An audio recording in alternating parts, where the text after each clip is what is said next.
I'm Amelia Parker, 28, and until last month, I thought the emerald engagement ring from my fiancé Nathan was the most beautiful symbol of our love. Not because it was flashy, it wasn't, but because of what it represented. Then my sister Jessica called it fake at our family dinner, setting off a chain reaction that would end with her facing Nathan's legal team. The look on her face that day was something I'll never forget. But I'm getting ahead of myself. Before I share how my jealous sister's worst impulses led to her most humiliating moment, drop a comment letting me know where you're watching from, hit that like button, and subscribe to follow my journey from heartbreak to vindication. I grew up in a typical middle-class family in suburban Boston. My parents weren't wealthy, but they emphasized the importance of education and hard work. My father worked as a high school math teacher, and my mother was a nurse at the local hospital. They scraped together enough to ensure my sister Jessica and I had everything we needed, though luxury items were rare in our household. From an early age, I learned the value of working for what I wanted. When I was accepted to Boston University on a partial scholarship, I still had to work 2 part-time jobs to cover the remaining tuition and expenses. I'd spend mornings at a coffee shop near campus, afternoons in classes, and evenings shelving books at the university library. Weekends were divided between studying and picking up extra shifts wherever I could. It was exhausting, but I graduated with minimal debt and a sense of self-reliance that would serve me well. Jessica, 2 years younger than me, took a different approach to life. While I embraced our parents' pragmatic values, she seemed determined to escape what she called our boring middle-class existence. She'd spend hours flipping through fashion magazines, creating vision boards of luxury lifestyles, and talking about the wealthy husband she would eventually find. Where I saw value in earning my way, Jessica saw shortcuts through strategic relationships. "Why work so hard when you could just marry someone who already has money?" she'd ask me. I never had a good answer that satisfied her. After college, I landed an entry-level position at Horizon Technologies, a growing software company. The pay wasn't impressive, but I saw potential for growth. I arrived early, stayed late, and volunteered for projects nobody else wanted. Within 3 years, I'd been promoted twice and was leading my own team. By 27, I'd become one of the youngest executives in the company's history, overseeing product development with a team of 30 people reporting to me. Jessica, meanwhile, had dropped out of college to pursue what she called opportunities in Los Angeles.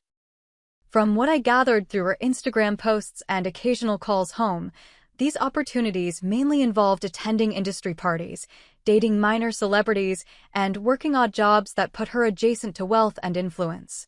She'd call me with stories about the mansions she'd visited or the hedge fund manager who'd bought her dinner, always with an undercurrent of "my life is more exciting than yours." My dating life during those years was a series of disappointments. I met plenty of men who initially seemed interested, only to disappear when they realized I wouldn't dim my ambition to suit their egos. One boyfriend actually told me, "It's intimidating dating someone who makes more money than I do." We broke up the next day. I had almost resigned myself to focusing solely on my career when I met Nathan at the annual Tech Innovation Summit in San Francisco. I was representing Horizon on a panel about ethical AI development, and he asked the most insightful question during the Q&A. Afterward, he approached me to continue the conversation, and we ended up talking for hours at the hotel bar. Nathan introduced himself as the founder of a software security company. He was intelligent, thoughtful, and refreshingly humble. When he asked for my number, I gave it without hesitation. He called the next day to invite me to dinner. Our first date was at a casual neighborhood restaurant, nice, but not extravagant. He picked me up in a modest BMW, not the flashy sports car I'd come to expect from successful men in tech. Throughout dinner, he asked questions about my work, my ideas, my goals, and actually listened to my answers. He spoke passionately about his own projects, but never in a way that felt like bragging. For our second date, we visited a small art gallery featuring local artists, followed by coffee at a hole-in-the-wall cafe he loved. For our third, we hiked a trail overlooking the city and had a picnic with food he'd prepared himself. Each time we met, I found myself more drawn to his genuine nature and the way he seemed completely comfortable in his own skin. We'd been dating for nearly 2 months when I came across his name in Forbes magazine. I was flipping through it in a waiting room when I saw a feature on Tech's 40 Under 40. And there was Nathan, listed as the founder and CEO of Sentinel Security Systems, a company valued at over $3 billion. The article mentioned his revolutionary approach to cybersecurity that had earned him contracts with major governments and Fortune 500 companies worldwide. That night at dinner, I placed the magazine on the table. "So, were you planning to mention this?" Nathan looked genuinely embarrassed. "I'm sorry. I should have been more forthcoming." "Why weren't you?" I asked, confused rather than angry. He sighed. "When people know about my wealth up front, it changes things. They either want something from me or they treat me differently. My last 3 relationships were with women who seemed more interested in my bank account than me as a person." He reached for my hand. "With you, I wanted to be just Nathan. Not Nathan the billionaire. Not Nathan the CEO. Just the guy who was blown away by your brilliant mind at that conference." His explanation made sense, and I appreciated his desire for authenticity. From that point on, our relationship deepened. We discovered shared values, a commitment to education, a desire to use technology for positive social impact, and a belief that wealth carried responsibility. We debated ethics, shared books that had shaped our thinking, and challenged each other intellectually in ways I'd never experienced with previous partners. Nathan gradually introduced me to more aspects of his life: his sprawling but tasteful home in the hills, his foundation that funded technology education for underprivileged children, his small circle of trusted friends. I introduced him to my parents, who were initially starstruck but quickly came to appreciate him for his kindness and the obvious care he showed me. The only person I hadn't introduced him to was Jessica. Somehow, I knew that meeting would be complicated. Jessica had always measured her self-worth against mine, and the thought of telling her I was dating someone like Nathan filled me with a strange anxiety. But as our relationship grew more serious, I knew that introduction was inevitable. After 8 months together, Nathan began dropping hints about our future. He asked questions about where I saw myself in 5 years, what kind of home I'd want to live in, whether I'd consider relocating if the right opportunity came along. I sensed something significant was on the horizon, but I tried not to get ahead of myself. The proposal came on the anniversary of our first meeting. Nathan suggested we attend the same tech conference where we'd met, claiming he wanted to support a colleague who was speaking. I agreed, thinking nothing of it. During a break between sessions, he guided me to the now-empty conference room where we'd first encountered each other. I was confused until I saw the transformation. The room had been decorated with subtle string lights, and where the panel table had been stood a small round table set for 2, with the same wine we'd shared on our first date. "What is this?" I asked, though my racing heart already knew. "This is where my life changed," Nathan said, taking my hands. "Right here, when you challenged that speaker about privacy concerns and then offered that brilliant alternative approach. I knew then that you were exceptional." He led me to the table and we sat down. As we sipped the wine, he shared memories from our months together, specific conversations we'd had, challenges we'd overcome, moments when he'd realized the depth of his feelings for me. Then he reached into his pocket and produced a small velvet box. My breath caught. "Amelia, I've known successful people who are empty inside, and I've known people of modest means who are rich in everything that matters. You've shown me that true partnership isn't about what someone can give you, but who they inspire you to become." He opened the box, revealing a ring that surprised me. Rather than the massive diamond I might have expected from someone of his wealth, the ring featured a vintage emerald setting. The stone was modest in size, but had an unusual depth of color, set in what appeared to be antique gold with tiny accent diamonds. "This was my grandmother's," he explained, his voice soft with emotion. "She wore it through World War II, through losing everything and rebuilding her life. My grandfather sold his family's farm to buy it for her in 1939, just before they fled Austria.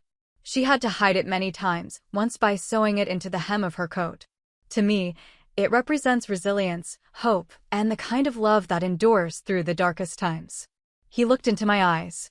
Will you marry me, Amelia? Tears filled my eyes as I nodded. Yes, I whispered, then more confidently yes. As he slipped the ring onto my finger, he added, the emerald is extremely rare, from a mine that no longer exists. A jeweler once told my family it's among the finest examples of its kind. But its real value is in its history and what it represents. I couldn't stop looking at it, not because of its monetary worth, but because of the story it carried. This wasn't a ring purchased to impress or make a statement of wealth. It was a deeply personal heirloom that represented family, survival, and values that aligned with my own. We celebrated that night with a private dinner at his home, talking for hours about our vision for our shared future. We decided to tell our families right away, though I felt that familiar pang of anxiety when thinking about Jessica's reaction. My parents were overjoyed when we called them with the news.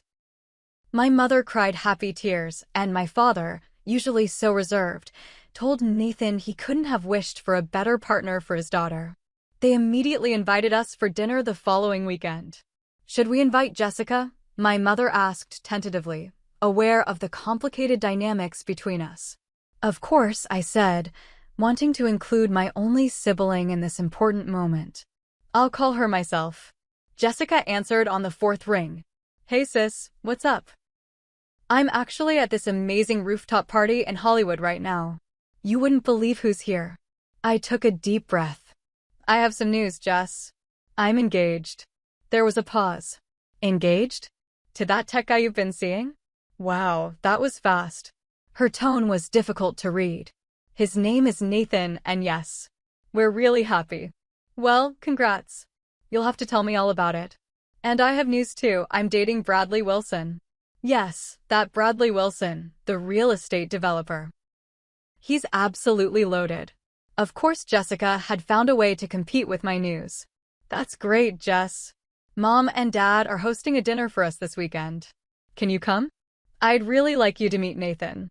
Let me check if Bradley and I can make it. We have this charity gala, but maybe we can stop by before. After some negotiation, Jessica agreed to come to dinner. As the day approached, I found myself increasingly nervous. The ring on my finger, which had felt so meaningful and perfect when Nathan gave it to me, suddenly seemed understated when I imagined Jessica's scrutiny. I caught myself wondering if she would see its value or dismiss it as inadequate, and then felt guilty for even caring what she might think. Are you okay? Nathan asked the night before the dinner, noticing my distraction. Just nervous about tomorrow. Jessica can be judgmental. He smiled reassuringly. She's your sister. I'm sure we'll find common ground. I wished I shared his optimism.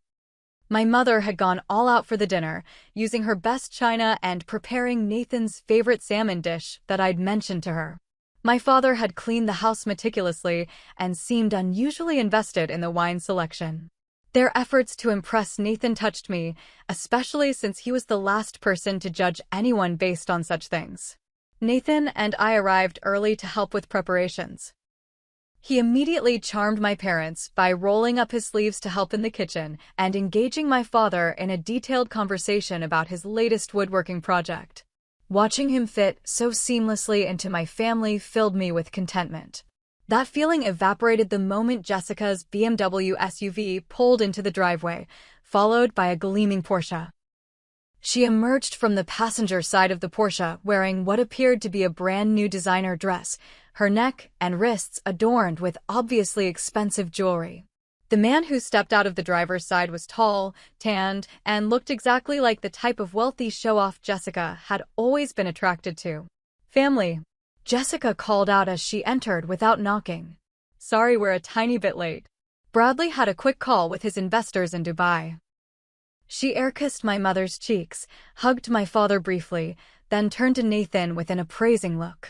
So this is the man who swept my big sister off her feet. I'm Jessica, the fun sister. She extended her hand with a laugh that sounded rehearsed. Nathan shook her hand warmly. I've heard so much about you. It's great to finally meet. And this is Bradley, Jessica said, pulling her date forward. Bradley Wilson of Wilson Development Group. Bradley nodded at everyone with practiced charm. Pleasure. Beautiful home you have here. His tone suggested he was used to complimenting more impressive properties, but my parents either didn't notice or chose to ignore it. The first part of dinner went surprisingly well. Jessica was on her best behavior, asking Nathan questions about his work and appearing to listen to his answers. Bradley spoke at length about his latest luxury development in Miami, pausing occasionally to check his phone. My parents maintained a steady flow of conversation, clearly trying to keep things pleasant. As my mother served dessert, she smiled at me. "Amelia, why don't you and Nathan share your news properly now that we're all together?" Nathan took my hand, his thumb brushing over the ring.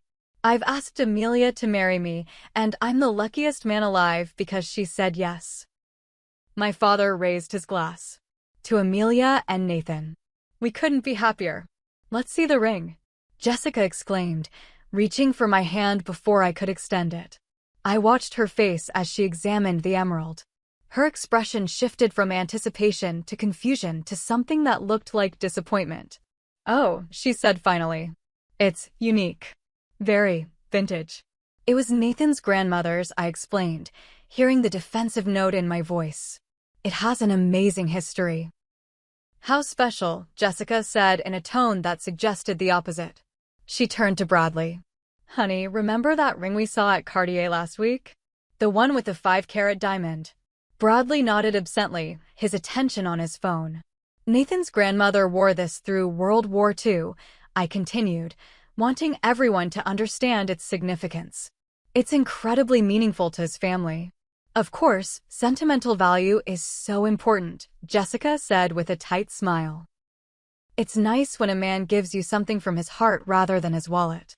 The implication was clear, that Nathan had chosen not to spend money on my ring. The conversation moved on, but I noticed Jessica continuing to glance at my ring throughout dessert, each look making me more uncomfortable. After we finished eating, she pulled me into the kitchen under the pretense of helping with the dishes. "So," she whispered once we were alone, "is that really the best he could do? I mean, isn't he supposed to be worth billions? That emerald can't be more than a carat." "The size doesn't matter to me," I said, feeling my cheeks flush. "It's the meaning behind it." "But is it even real? I mean, emeralds that small usually aren't worth the setting they're in." "Of course it's real," I hissed. "Nathan wouldn't give me a fake ring." Jessica raised her eyebrows. "I'm just saying, for a billionaire, it's a little underwhelming. Maybe he's not as wealthy as he claims. Or maybe he's just cheap. Men with real money want to show it off, Amelia. Trust me, I know the type." "You don't know anything about Nathan," I said, my hands trembling as I placed a dish in the sink. "Oh, honey," Jessica laughed, patting my arm condescendingly.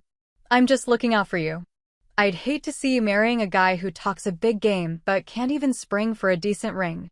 Before I could respond, Jessica walked back into the dining room.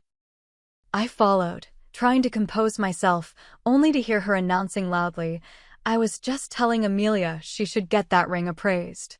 It's so unusual, and you know how many fakes are out there these days." The room fell silent. My mother looked mortified, my father confused, and Bradley suddenly interested in the conversation for the first time all evening. Nathan, who had been in mid-conversation with my father, turned slowly to look at Jessica. "I'm sorry, what about the ring?" he asked quietly. Jessica, either oblivious to or enjoying the tension she created, continued, "I'm just saying, emeralds that color are usually treated or synthetic. A real one that size would be worth a fortune, so it's probably not genuine. No offense intended. It's still a lovely design." I felt hot tears of embarrassment threatening to spill. Not because I believed her assessment, I didn't. But because of the deliberate cruelty of her trying to diminish something so special to Nathan and me. Nathan placed his napkin on the table and stood up. "The ring," he said in a measured voice, "is a cashmere emerald from the 1930s. The mine it came from closed in 1934 and produced some of the most valuable emeralds in the world. My grandfather purchased it from a jeweler in Vienna who specialized in rare gemstones." Jessica's smile faltered slightly. "Well, it's just that it looks so simple." The most valuable things often don't announce themselves, Nathan replied evenly. My grandmother believed in quiet elegance rather than ostentatious display. It's one of many values she passed down that I admire. I could see Jessica calculating how to respond, but my mother quickly interjected, "Who would like coffee with dessert?" Her desperate attempt to change the subject only highlighted the uncomfortable atmosphere. The rest of the evening passed in strained conversation. Jessica made several more subtle digs about the ring and Nathan's supposed wealth, each one causing me to sink further into humiliation. When they finally left, I felt physically exhausted from the tension. "I'm so sorry," I told Nathan in the car ride home. Jessica has always been competitive with me, but this was a new low. Nathan took my hand. "You have nothing to apologize for. I'm sorry she made you uncomfortable about something that should bring you joy." He kissed my fingers just above the ring. "What matters is what it means to us." I nodded, but I couldn't shake the feeling that Jessica's behavior would only escalate from here. The morning after the disastrous dinner, I woke up to a text from Jessica, "Had such a great time meeting Nathan. FYI, sent you an email with some info on Emerald authentication. Just want you to be protected." Hugs and kisses. When I checked my email, I found links to articles with titles like "How to Spot Fake Emeralds" and "Why Men Give Fake Gemstones." I deleted the email without responding. Nathan was remarkably unbothered by the whole situation. "People like your sister measure worth in very specific, material ways," he said. "It doesn't affect who we are or what we have."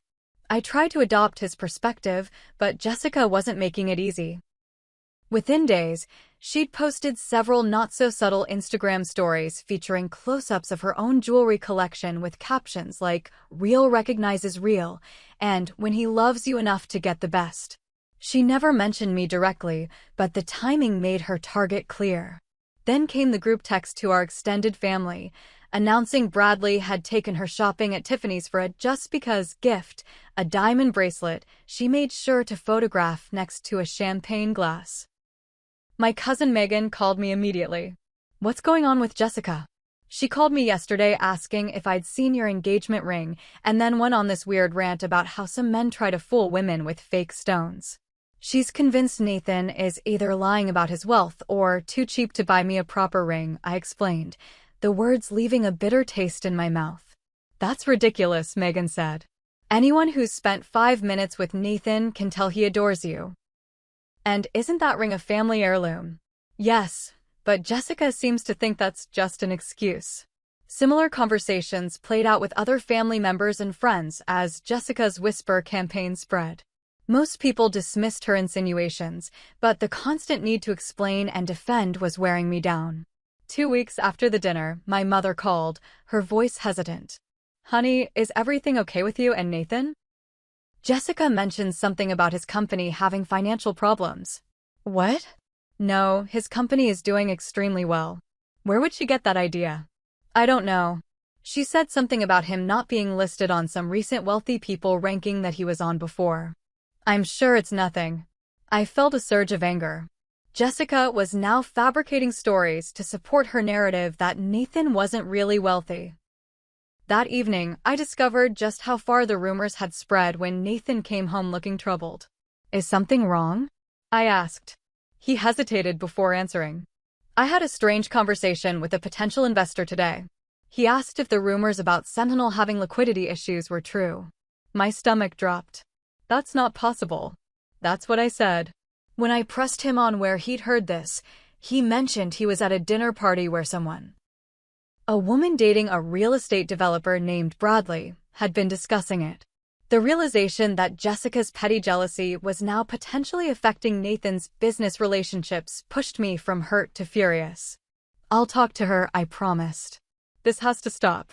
But my calls to Jessica went straight to voicemail, and my texts received only vague replies like, "So busy with Bradley's charity event planning. Talk soon." The final straw came a week later when we were planning our engagement party. Nathan had suggested a rooftop garden at one of San Francisco's historic hotels, elegant but not flashy, with stunning views of the bay. As we were finalizing the guest list, I reluctantly brought up Jessica. "We should probably invite her," I said. Not inviting her would just create more drama. It's your call, Nathan said. But I think you're right. Jessica not only RSVP'd immediately, but called to ask if she could bring Bradley and a few close friends to celebrate properly. Sensing trouble but wanting to keep the peace, I agreed to the additional guests. The day before the engagement party, I received a family-wide email from Jessica with the subject line, "Concerned about Amelia." The message read, "Dear family, I've been hesitant to share this, but as Amelia's sister, I feel responsible for looking out for her best interests. I've had Nathan's family heirloom ring looked at by my friend Thomas, who owns Wilson Jewelers, no relation to Bradley. Based on the photos I provided, Thomas believes the emerald is most likely a treated stone worth a fraction of what a genuine cashmere emerald would be worth. I'm attaching his assessment and some educational links about gemstone fraud. I'm concerned that Nathan may not be forthcoming about his financial situation or his intentions. Please don't mention this to Amelia yet. I'll be addressing it with her privately after speaking with Bradley's lawyer friend about potential recourse. I just want to protect my sister from potential heartbreak or embarrassment. Love you all, Jessica." Attached was a brief statement on Wilson Jewelers' letterhead stating that based on digital photographs alone, the stone appeared to have characteristics of a treated beryl rather than a natural emerald of fine quality.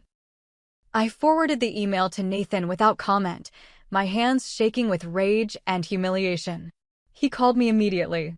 "I just saw it," he said, his voice more serious than I'd ever heard it. "Amelia, this has gone beyond family drama. She's making false statements that could constitute defamation. What should we do?" I asked, fighting back tears. There was a brief silence before Nathan replied, "I think it's time to address this directly. Can you come to my office? I'd like you to meet with Caroline from my legal team." As I drove to Sentinel's headquarters, I wondered how our engagement, which should have been one of the happiest times in our lives, had become so overshadowed by my sister's jealousy and spite. Part of me still couldn't believe she would go this far just because she couldn't stand to see me happy. The engagement party was held at the Belvedere Gardens, a stunning rooftop venue with panoramic views of San Francisco Bay. Nathan had arranged for subtle but elegant decorations, white orchids, soft lighting, and comfortable seating areas where guests could mingle. A string quartet played quietly in one corner, and servers circulated with champagne and hors d'oeuvres. As our friends and family began to arrive, I tried to focus on the joy of the occasion rather than my anxiety about Jessica's attendance. Nathan stayed close by my side, his calm presence keeping me grounded. "Remember what Caroline said," he murmured, squeezing my hand gently. "Don't engage unless necessary. Let them make the first move."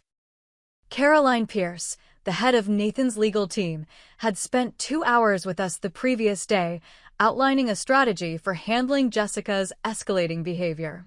The cool, composed attorney had laid out various scenarios and recommended responses, all while compiling a folder of Jessica's emails, texts, and social media posts. "Documentation is crucial," she had explained. "What your sister is doing could constitute defamation, especially since it's now affecting Nathan's business relationships." I nodded, scanning the growing crowd for any sign of Jessica. An hour into the party, just as I was beginning to hope she might not show up at all, I spotted her entering with Bradley. She was wearing a red dress that seemed deliberately chosen to stand out among the more subdued cocktail attire of the other guests. Around her neck gleamed a diamond pendant that caught the light with every movement. Bradley, beside her, looked uncomfortable, his eyes darting around as if assessing the wealth of everyone in the room. Behind them came 2 couples I didn't recognize, presumably the close friends Jessica had mentioned. I took a deep breath and moved to greet them, Nathan at my side. "Jessica, Bradley, welcome," I said, summoning a smile. "Thank you for coming." Jessica air-kissed my cheek. "Of course we came. I wouldn't miss my sister's engagement party." Her gaze swept over the venue. "It's cozy. Very understated." Bradley nodded stiffly. "Congratulations." Jessica introduced her friends, a jewelry designer named Melanie and her husband, and a couple who apparently worked in luxury real estate with Bradley. They offered polite congratulations before quickly heading toward the bar. "Let me see how that ring looks today," Jessica said, grabbing my hand without waiting for permission. She made a show of examining it under the light. "Still so unique. Don't you think it's unique, Bradley?" Bradley, who seemed increasingly uncomfortable, muttered something noncommittal. "You know," Jessica continued, her voice rising just enough to attract the attention of nearby guests, "I was telling Bradley that vintage jewelry can be so tricky. So many reproductions out there these days. I'm sure Nathan verified its authenticity though, right?" The moment had arrived sooner than I expected. I looked at Nathan, who gave me a subtle nod. "Actually, Jessica," I said, keeping my voice level, "I received your email yesterday. The one you sent to our entire family questioning the authenticity of my ring and Nathan's character." Jessica's eyes widened slightly, but she recovered quickly. "I was just concerned for you, Amelia." "As your sister, if you're concerned," Nathan interjected smoothly, "perhaps you'd like to meet some of our other guests." He gestured toward a small group of people standing nearby, 3 men and a woman in sharp business attire who had been quietly observing our interaction.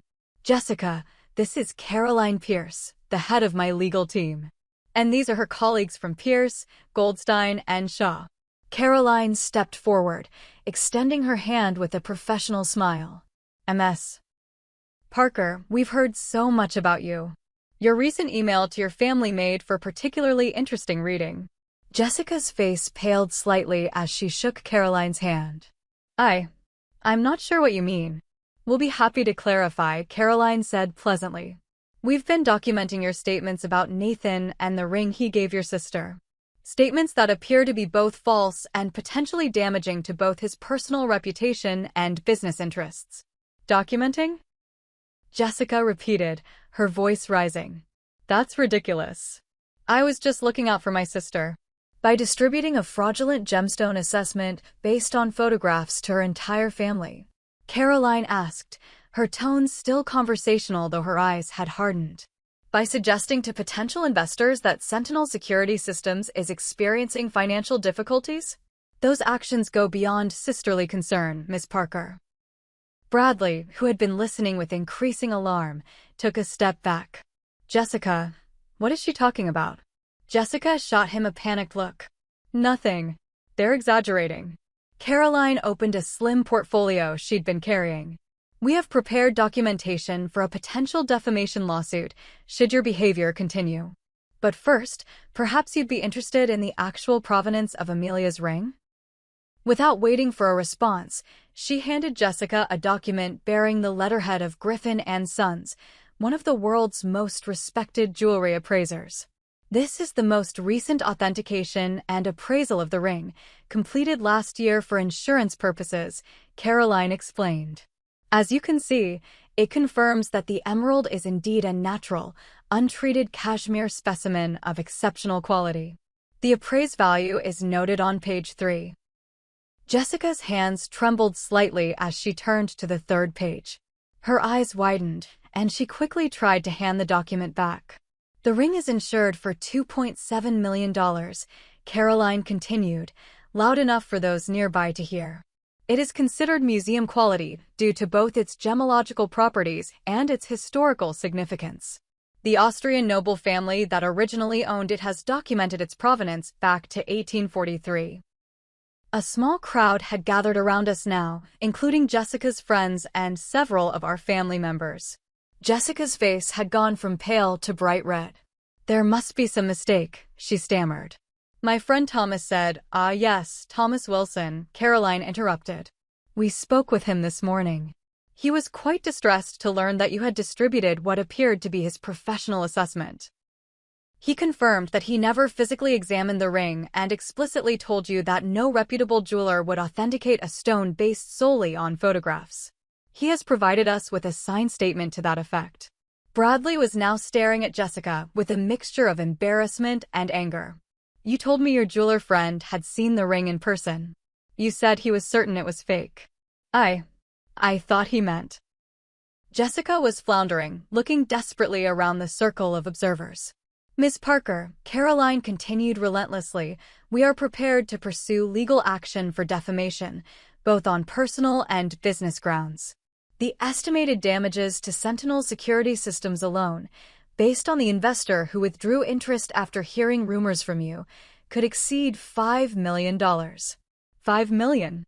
Bradley repeated, now taking another step away from Jessica. Jessica, what the hell did you do? Jessica turned to me, tears forming in her eyes. Amelia, this is ridiculous. I'm your sister. I was just concerned about you. I looked at her steadily. No, Jessica. You were trying to hurt me. You couldn't stand that I found someone who loves me for who I am rather than what I have. You couldn't bear that I got the kind of relationship you've always claimed to want. That's not true. I didn't think it made sense that a billionaire would give you such a small ring unless something was wrong.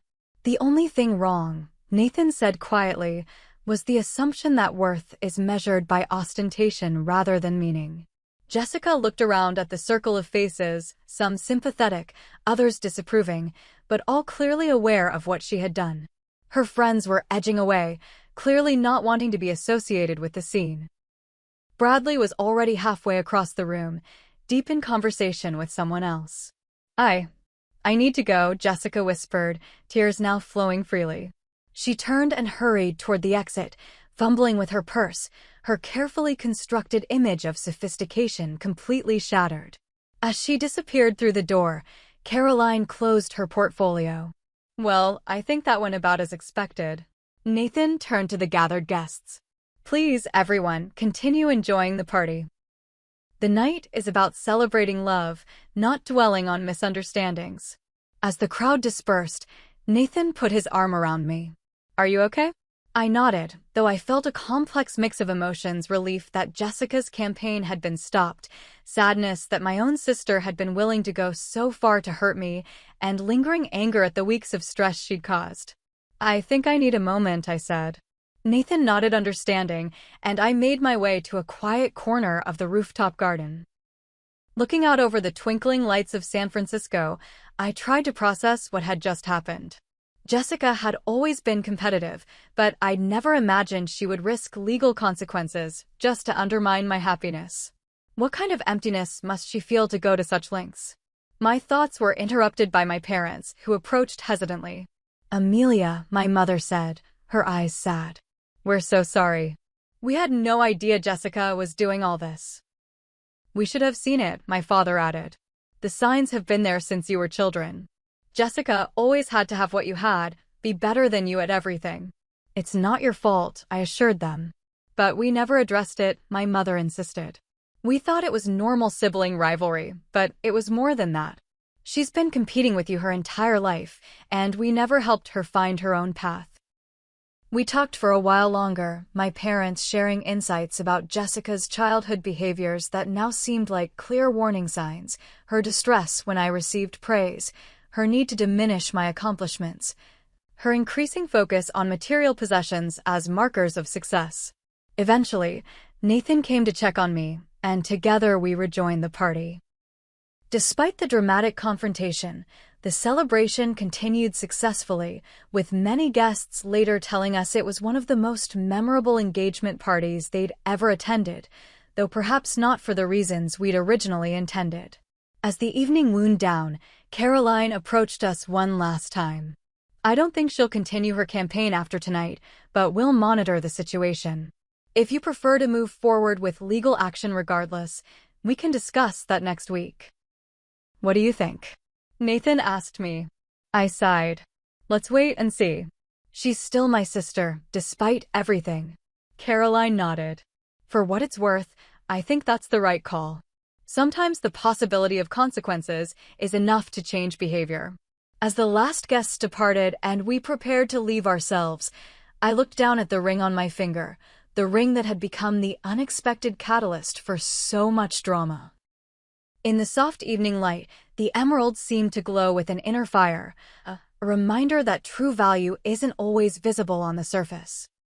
Jessica's hasty exit from our engagement party created the kind of spectacle she typically orchestrated for others, not herself. Bradley had not followed her out, instead remaining at the party for another hour, apologizing to Nathan and me before leaving with one of Jessica's friends, the jewelry designer Melanie. The days following the party were strangely quiet. Jessica, usually hyperactive on social media, posted nothing. Her Instagram, typically updated multiple times daily with glamorous photos and location tags at exclusive venues, remained frozen on a post from the morning of our engagement party. A close-up of her manicure with my parents' house barely visible in the background. "Do you think she's okay?" I asked Nathan the third day after the confrontation. Despite everything, I couldn't help worrying about my sister. "I expect she's taking some time to reflect," he said. Caroline can be quite persuasive about the seriousness of potential legal consequences. Later that day, my mother called. "Have you heard from Jessica?" she asked without preamble. "No, not since she left the party." "Why?" "She's not answering our calls either. I drove by her apartment yesterday, but her car wasn't there." The hint of worry in my mother's voice triggered my own concern. For all her flaws, Jessica was still family.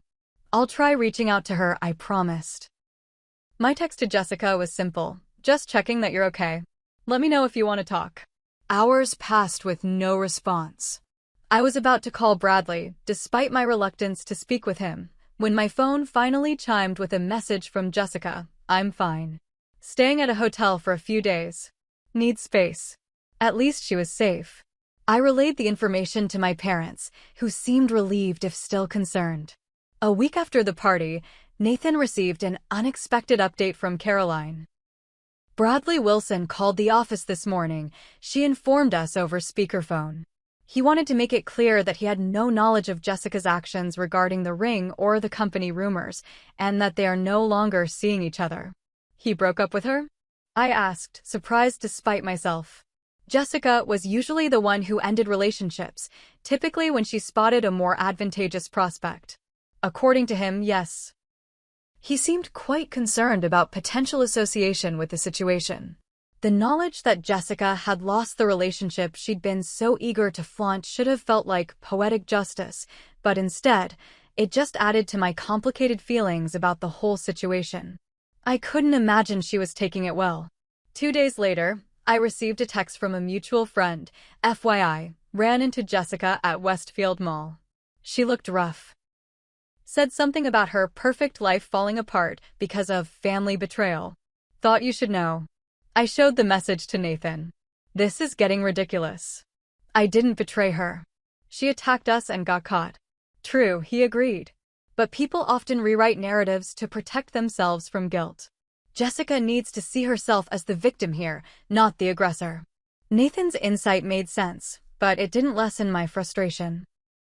The next family Sunday dinner was approaching, and my mother had already called twice asking if I thought Jessica would attend and whether it would be terribly awkward if she did. "You should go without me," Nathan suggested when I shared my mother's concerns. "It might be easier for Jessica to show up if she doesn't have to face both of us." "You shouldn't have to miss family dinner because of her behavior," I protested. "I don't mind. I have some foundation work to catch up on anyway. Family healing is more important right now."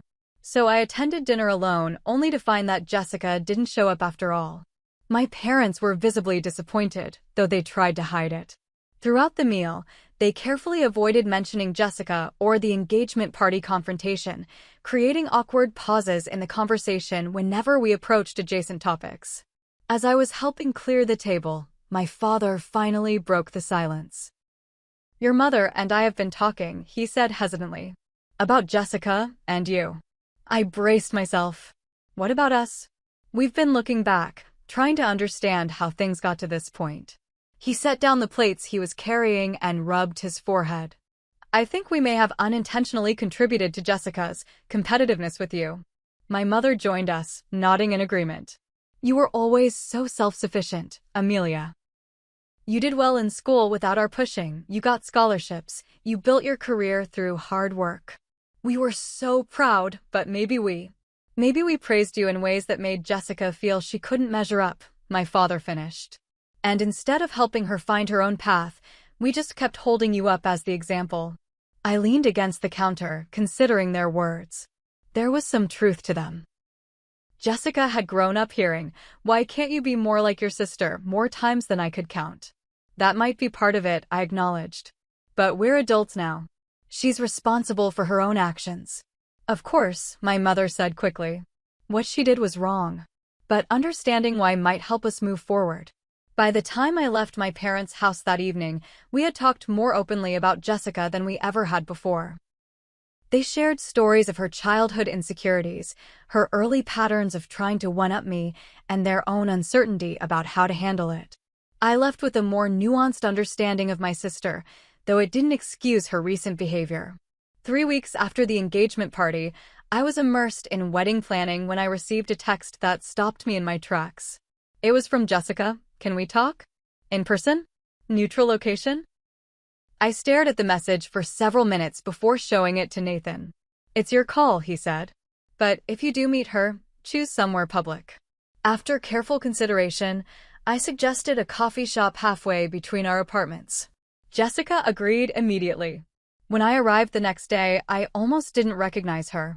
Gone was the carefully curated appearance of effortless luxury. Instead, Jessica wore simple jeans and a sweater, her hair pulled back in a ponytail, minimal makeup on her face. She looked younger, more vulnerable, and strangely more like the sister I remembered from our teenage years. Thanks for coming, she said as I sat across from her, her usual confidence notably absent. You wanted to talk, I replied, keeping my tone neutral. Jessica stared into her coffee cup. I've been doing a lot of thinking. And talking to someone. Talking to someone? A therapist, she admitted, not meeting my eyes. Mom and Dad have been paying for it. After Bradley broke up with me and I lost the apartment we were going to move into together, everything kind of fell apart. I hadn't known about the apartment. I'm sorry about Bradley, I offered, surprised to find I meant it. Don't be. Turns out he was using me to network with my friend's wealthy parents. When the whole scene at your engagement party made me look bad, I wasn't useful to him anymore. She laughed bitterly. Ironic, right? I accused Nathan of not being what he seemed, when Bradley was the fake all along. I didn't know how to respond to that, so I waited. My therapist thinks I have some comparative identity issues or something like that, Jessica continued. She says I've been defining myself in relation to you my whole life. That I never developed a secure sense of self. It aligned with what my parents had said, but hearing it from Jessica was unexpected. The thing is, she went on, seeing you with Nathan, it was like every insecurity I've ever had got triggered at once. You found this genuinely good guy who loves you for your brain and your heart, not what you look like or what you can do for him. And he happens to be wealthy on top of it all. It felt like you'd won some cosmic lottery that I'd been desperately trying to rig in my favor for years. It wasn't a competition, Jess, I said softly. I know that. Now. She finally looked up at me, her eyes red-rimmed. I'm not asking you to forgive me. What I did was terrible. I was jealous and petty and cruel. I'm just hoping that maybe someday we could try to have a different kind of relationship. One where I'm not constantly trying to one-up you or tear you down. It wasn't a perfect apology. She hadn't explicitly said, I'm sorry, or fully acknowledged the extent of the harm she'd caused. But it was more self-awareness than I'd ever seen from my sister, and that counted for something. It would take time, I said honestly. And trust needs to be rebuilt. Jessica nodded quickly. I know. I'm not expecting anything overnight. I just didn't want to lose my sister completely. We talked for another hour, Jessica more open than she'd been in years. She shared how her carefully constructed facade of success had been largely illusory.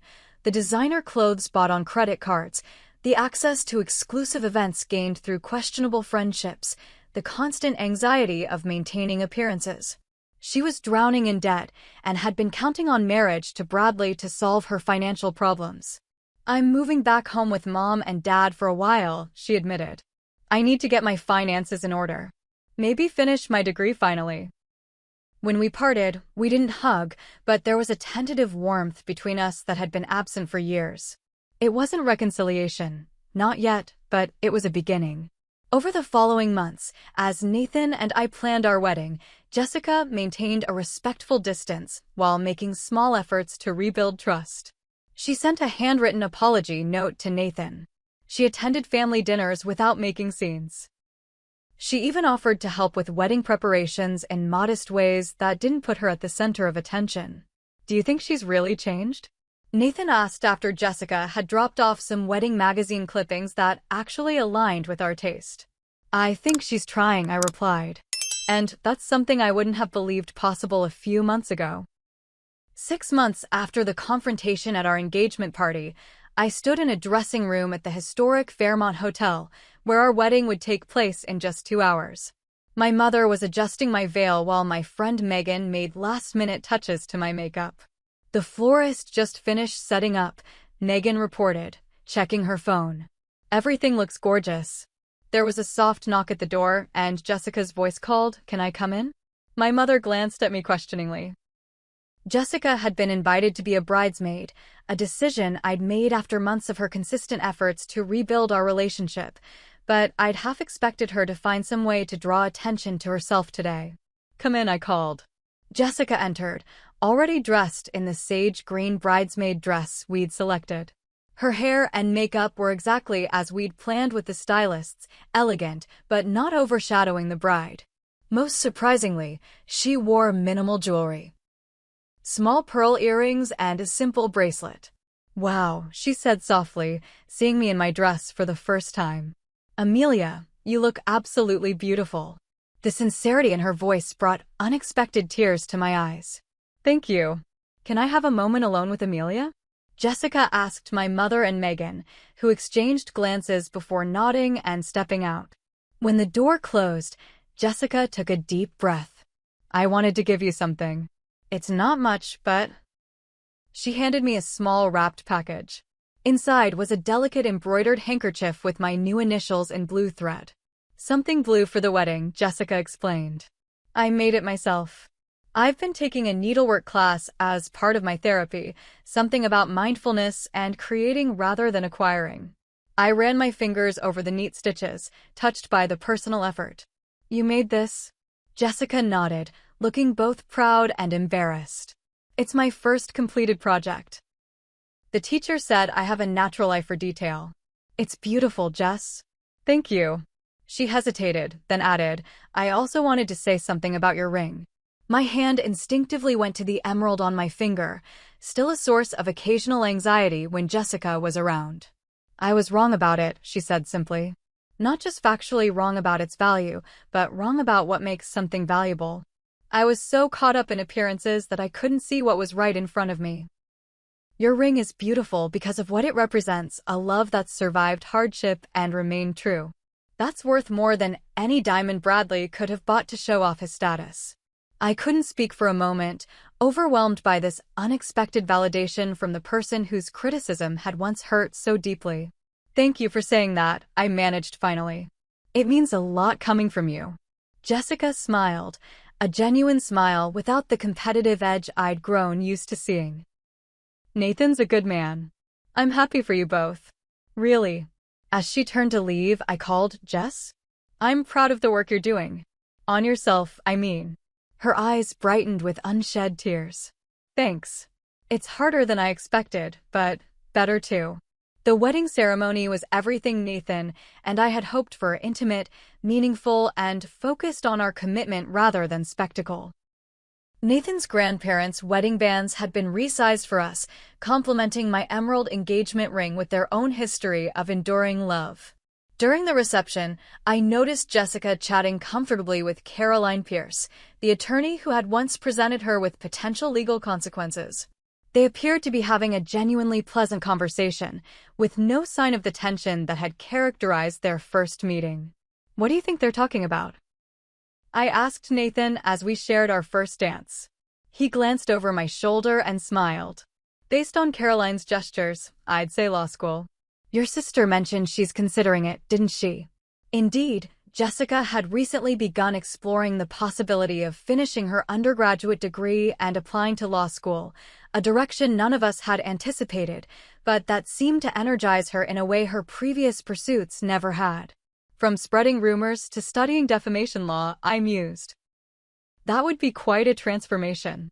"People can surprise you," Nathan said, pulling me closer, "when they finally find their authentic path instead of chasing someone else's." Later that evening, As the celebration continued around us, Nathan and I took a moment alone on the hotel's terrace, overlooking the city lights. "How does it feel to be Mrs. Amelia Winters?" he asked, wrapping his arms around me from behind. "Exactly the same as it felt to be MS. Amelia Parker," I replied honestly. "That's how I know we're doing this right. I'm not becoming someone new. We're building something new together." Nathan kissed my temple. "That's what I hoped you'd say." I looked down at my ring, the emerald catching the moonlight. This past year has been such a journey. When Jessica first started criticizing the ring, I never imagined it would lead to her complete meltdown, legal threats, and then growth, I guess. Sometimes people need to hit rock bottom before they can rebuild on a stronger foundation, Nathan observed. The question is whether they use that moment as an opportunity or just another excuse. "I'm glad she chose opportunity," I said. "As painful as it all was, I think we're all better for having gone through it. I've learned to stand firm in what I value rather than letting others' opinions shake me. My parents have confronted their role in our family dynamics. And Jessica? Well, she's finally starting to find her own identity instead of defining herself in opposition to me." "And what about us?" Nathan asked. "What have we learned?" I turned in his arms to face him. "That true partnership means standing together through challenges, whether they come from outside or within your own family. That wealth isn't about what you have, but about how you use what you have. And that sometimes the most valuable things don't shine the brightest at first glance." The emerald on my finger, once the catalyst for so much conflict, now seemed to embody all the lessons we'd learned. Like Nathan's grandmother who had carried it through war and hardship, we had emerged from our own trials stronger and more certain of our path forward. As we rejoined our wedding celebration, I reflected on how differently things might have turned out if Jessica's jealousy had remained unchecked, if Nathan had been a different kind of man, if I had allowed others' values to override my own. The journey had been painful at times, but the destination, this moment of authentic joy and connection, was worth every difficult step. In the end, what my sister had intended as an attack on my happiness had instead become a catalyst for growth. For her, for me, for our entire family. The very ring she had mocked as fake had proven to be not only genuinely valuable, but also a powerful symbol of resilience and enduring love.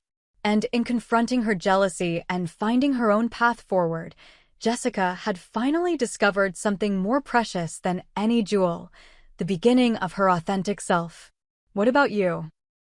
Have you ever had a family member try to undermine your happiness or judge something important to you based on their own values rather than yours? How did you handle it? I'd love to hear your stories in the comments below.